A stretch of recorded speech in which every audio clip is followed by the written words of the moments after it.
Okay, so I'm back with another video. Today I am talking about a couple of things. It's sort of the overarching theme is about the decline of the Marvel films in recent years, and also my views on the Robert Downey Jr. casting announcement of him as come back as Doctor Doom, which is like, I mean, I'm way late on this. It broke ages ago, but I mean, there's two things that spring to mind when they say Robert Downey Jr. has come back as a Doctor Doom. One is they've really just given up on this whole multiverse thing they were doing.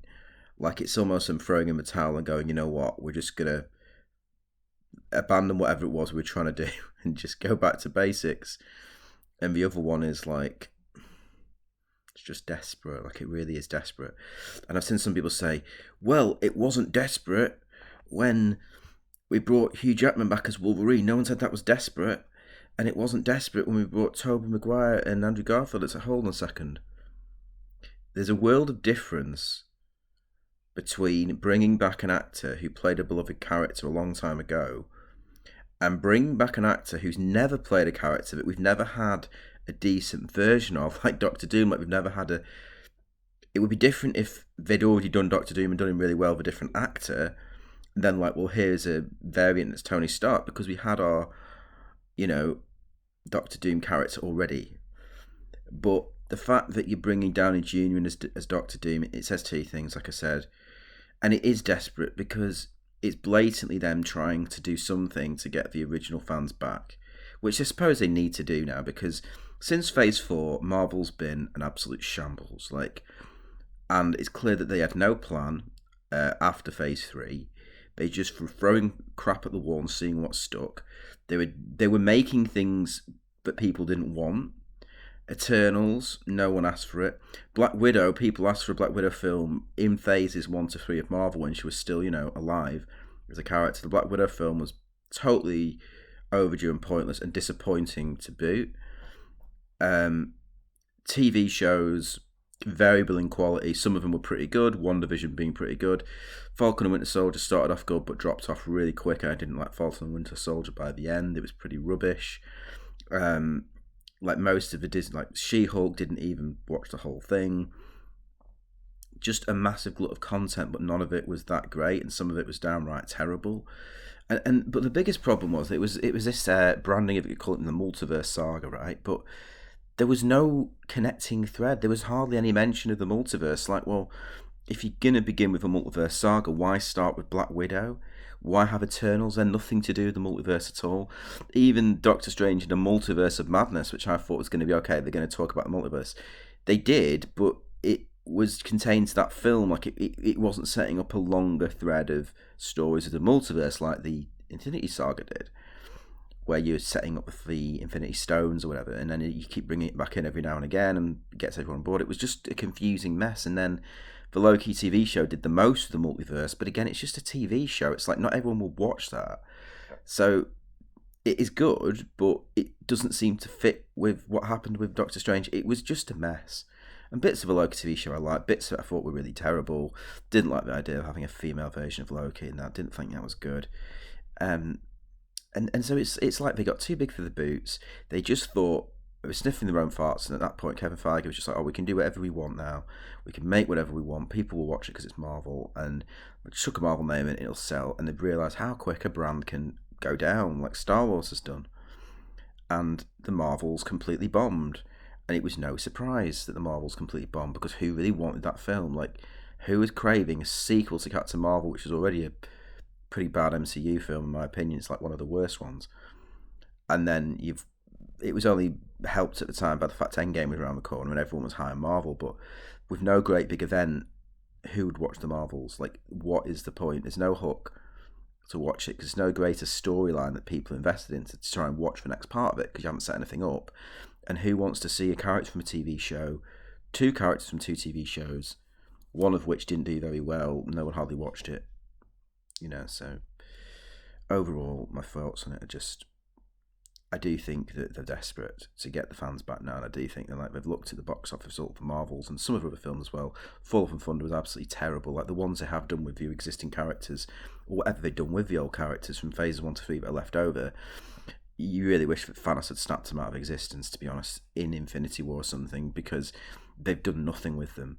Mark Ruffalo's Hulk has just become an absolute joke. Like, they're just completely fizzled out that character. He's just gone out with nothing, like no great ending. He's just sort of he's been a bit part player in She-Hulk, and now he's not going to come back. Like, you'd better off killing him off in Endgame. And also Thor, like, okay, so you kept him around and it set up some sort of Asgardians of Galaxy thing, which was going to be cool, and then immediately in Thor: Love and Thunder you didn't do that and just had a rubbish Thor film. It was dreadful. It's one of the worst MCU films, one of the worst films I've seen, Thor: Love and Thunder. And even in the trailers it didn't look good. I could see the trailers like, this looks shit. And people say, oh, it looks so good. It looks... No, it doesn't. Just because it's Marvel, it doesn't mean it's going to be good. And I think even Chris Hemsworth wasn't happy with it after it came out. I think a lot of people were just doing that one for the money. All was fuss about bringing back Jane Foster as Thor. It's like, why? Like, what? Yeah, Thor: Love and Thunder was bad. Flat out bad. Shang-Chi, to be honest, was massively overhyped. It wasn't that good. Yeah, it had some okay fights in it. If you've never seen an actual martial arts film in your life, I suppose it was amazing. But if you've seen any, it wasn't as good as most of them. And the biggest problem was the Shang-Chi character was dull as shit. Like, I just didn't care about him, not memorable. The direction was pretty good. I will say some aspects of Shang-Chi were pretty good. Awkwafina had a way too big role in that film. Like, she just took over the film. The guy had no presence. He had no... Like, the guy who plays him, like Simu, I can't stand him. He's got such a massive ego. He thinks he's like this massive star, and it's like, you're not that big a star. It's only because you're in Marvel. Like, and again, like, in phase 1 of Marvel movies, they cast really good actors. You know, Chris Hemsworth, who was just up and coming from off of Star Trek. You know, Downey Jr., who had a troubled past, but, you know, an amazing actor, been nominated for Academy Awards. Academy Award-winning caliber actors, or at least very good actors. And then you're switching to hiring a guy who's just been in a sitcom. Like, you're getting TV stars to be in Marvel movies, and you wonder why the brand's going down. Like, you've got to get someone to bring it, and he didn't. He was rubbish. Like, I see world of difference between him and, say, Chadwick Boseman with Black Panther. Chadwick Boseman was an amazing actor at that point and done loads of really cool films and really brought it as Black Panther. It's like Shang-Chi did not do the same thing. I don't think he's memorable. I don't think people remember who he is at this point. He's never talked about as like a great character because he wasn't. He was boring. The only good thing about Shang-Chi, really, apart from the direction, was the villain, played by Tony Leung, because Tony Leung's an amazing actor, and again, he can do amazing things with extremely poor material, which that kind of was. And too much stupid CG in Shang-Chi as well towards the end. It turned into a dumb CGI fest when it should have been like a you know, stayed true to its idea that it was a kung fu movie, but of course you need a massive CGI battle at the end of every Marvel film now.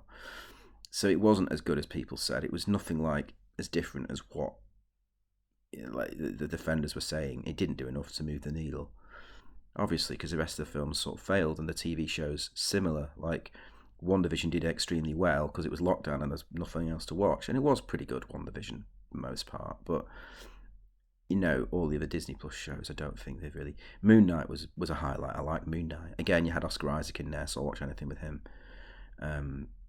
But even Moon Knight had a dull couple of episodes in the middle that were completely forgettable and boring. It had a great start and a great end, but the middle episodes were pretty rubbish. So it wasn't like... We haven't had a Marvel TV show that's been the quality of, say, the Netflix Daredevil, that was just like...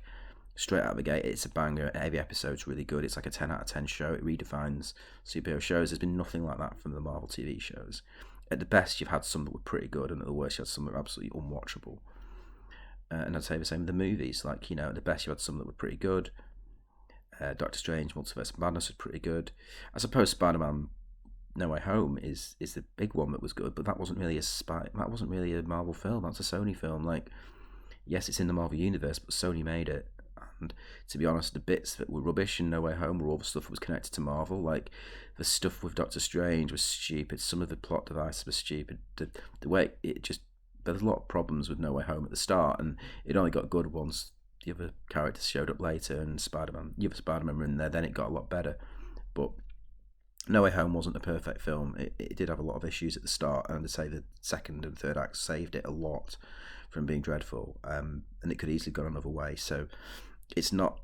It's great. It was a great cinematic watch. Like, it's one of the best cinema experiences I've ever seen watching that Spider-Man film, No Way Home. But as a film, when I look at it now, and I do want to rewatch it, but I don't think it stands up too well. So yeah, Marvel's has been on the decline for a while, to be honest, creatively, and I put it down to Kevin Feige, because he is so controlling. He won't let anyone who has an ounce of creativity near anything now. Like, if you're a director for Marvel at this stage, it's just basically like you're not doing anything creative. You're just being sat in a chair and you're having it all micromanaged for you. So what is the point of getting, say, Ryan Coogler or someone, or good name director, if that's what you're going to do to them? You're not going to give them anything at all. And like, the Marvel Cinematic Universe was only started because Jon Favreau got a bit more free reign with Iron Man. Like, and that's why Iron Man was so good, because it wasn't made in this machine. When you watch Iron Man 2, when the machine of Marvel had already kicked in, it was a lot worse. If we'd started like that with the first Iron Man, would it have even got an Iron Man 2? I don't know. It could easily have just been a situation where, if Kevin Feige had had his way with the first Iron Man completely, it would have just been a one-off and done film, and it wouldn't have even spawned a sequel. So, like, Kevin Feige has systematically got rid of all the creative people that made the MCU good, and I've always said it was the directors and the actors that made that stuff good. It wasn't him. Yeah, he's a great showman. He's great at, like, talking up the products, and he's got a great overarching strategy, or he did have one, not anymore. And that's his job as a head, to sort of get people excited about projects. But he talks positively about everything, and not everything was a hit. Like, if you heard the way he talked about Thor: The Dark World, I think we all realise Thor: The Dark World now is considered the worst Marvel movie. He's still talking about it like it was Lord of the Rings or something, because he has to. That's his job. And he's good at doing that in some ways, but in other ways, it's like he's taking credit for things he shouldn't. He's overreaching into creative areas that he shouldn't. He's never written a film in his life. He's not a director. So why would he be taking massive choices? Like, why take all... Anyway, there's a lot of stuff with Marvel, but Kevin Feige systematically, over 3 phases of Marvel, been extremely lucky that he kind of had the Russos, who were great, to jump onto, to leapfrog to, once he got rid of Joss Whedon and Jon Favreau, who basically set up the MCU. And those guys, I mean, Joss Whedon's a wanker, so I don't care about what happened to him, but Favreau got, screwed over with Iron Man 2, didn't do it the way he wanted, that's why he left. So, Kevin Feige, like, some YouTubers out there, they act like he's this god. Like, I remember someone saying, Kevin Feige's so good he can take the Russo brothers and he knows that they're going to make a movie as good as Captain America Winter Soldier. I'm like, what do you mean? He can't possibly have known that. Like, no one in the history of the business knows stuff like that. Like, even James Cameron, who's one of the most successful filmmakers of all time, who's had the top 2 highest grossing films of all time with Titanic and Avatar, he said you never know. He even said, like, getting it 2 times in a row is like hitting... It's like $1 million one shot both times. And he said, both with Titanic and both with Avatar, the studio thought the film was going to bomb. They didn't have faith in it. They didn't think it was going to work. And it's just my faith in the movie that got it made and that. But he said there's still no guarantee that it would do that. No one has any of those answers. And he even said that. So if the filmmakers made the top 2 highest grossing films of the world, can say there's no certainty in it, you've just got to do the best, how the hell could Kevin Feige, who's not even a filmmaker, who hasn't even shot a movie, know that he hires the Russos and they're going to make Captain America Winter Soldier? He's making an educated guess that they would do something good, and they did.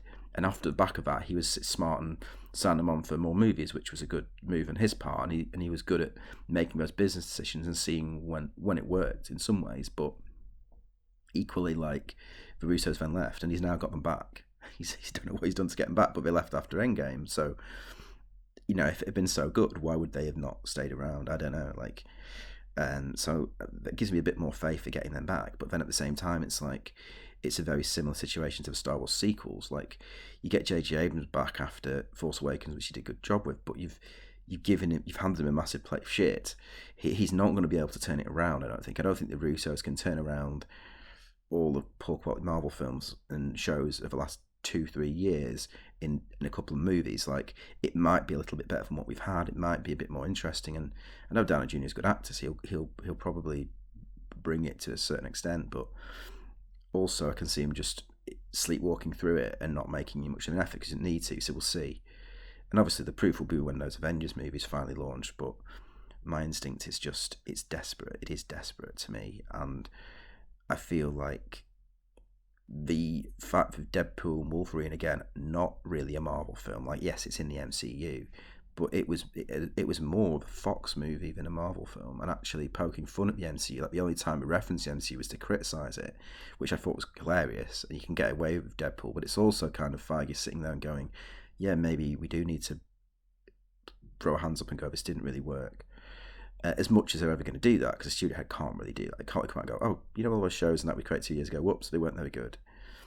And then the Blade fiasco, the Blade film, I don't think that's ever going to get made, to be honest, that new one. It just, Daredevil Born Again had to be restarted, and now it sounds okay, but it sounded initially dreadful. So there's a lot of bad stuff going on, and you have to lay at his feet. Like, people are like, oh, he hasn't been as involved and split over too many projects, blah, blah, blah. I'm like, still have to lay at his feet. It's his fault those original creatives left, because he didn't let them be creative. And in my opinion, that's what they did. Like, why did they never get Kenneth Branagh back for another movie? Because he did one for movie and was like, I'm out, you know. All the good talent he systematically alienated, so you're only left with people who've done TV shows, people like podcasters and stuff, people who've never even held a camera before, making a Marvel movie. Like, how do you think that is going to go? It's not going to look good. It's not going to be good. It's not going to do well when you get rid of all that talent from the performance side and the actor side, and you get rid of the directors. Like, the material of Marvel is very basic. The scripts are very basic. The stories are very basic. So you need great actors to elevate the dialogue and great directors to elevate the ideas. And when you lose both those things, you're going to get what's happened to Marvel, which is just poor quality, middle of the road stuff that's just okay. As I said before in other videos, like, you know, yes, you can turn your brain off, but it's better to have something that's good. It's better to have something that's well written. It's better to have something that's coherent and you care about the characters. And it doesn't need to be complicated dialogue. I mean, it doesn't need to be, you know, the most amazing expressive thing ever, like Shakespeare or something, but it needs to be good enough to care about the characters. And that's how the film's successful. Like, films have always been successful with characters we care about, stories that make sense. Like, that's what I mean by a good script in some respects, is just something that makes sense, that has twists and turns in it, that keeps you hooked. And in terms of characters you care about and you want to see, like, you know, do good things, or whatever their objective is, you want to see them achieve it. And with characters that you don't care about, and stories that don't go anywhere, and talent that doesn't elevate it, then you're not going to get that result. DC is a topic for another time. I've got a lot to say about DC, I always have. But in terms of Marvel, I do, my honest take is, I do think it's desperate, and I do think that there's only so good it could be. I mean, I might be totally wrong on this. I might come out of Avengers Doomsday and be like, oh, it was amazing, they did it, but I'm not hopeful. In my opinion, like, people say Phase 4 has been mixed, but Phase 4 has been almost completely dreadful, in my opinion, like, saved by a couple of things that had nothing to do with Marvel, and when it was Marvel, they were the worst thing about it. So I don't think Phase 4 has really been, outside of WandaVision, a little bit of Loki. But even within those projects, they're not like home runs. There's still some things about them that aren't very good. So it's, yeah, I don't know. I don't know what will happen. It'll probably be successful with the in-crowd of Marvel hardcore fans, but whether it will really catch on with the mainstream, like the, you know, the middle average moviegoers who don't know who the hell Doctor Doom even is, they are going to be probably confused. They probably think it's some different version of Iron Man, because they know Downey Jr. is Iron Man. I think it's going to be very difficult for regular moviegoers to get their head around it when you've not set anything up, and you're just going to go, boom, here he is. I mean, maybe they're not going to do that. We'll see what they do. But I'm also not happy with how I've handled Spider-Man, but that is definitely a topic for another video, so I'm going to stop now.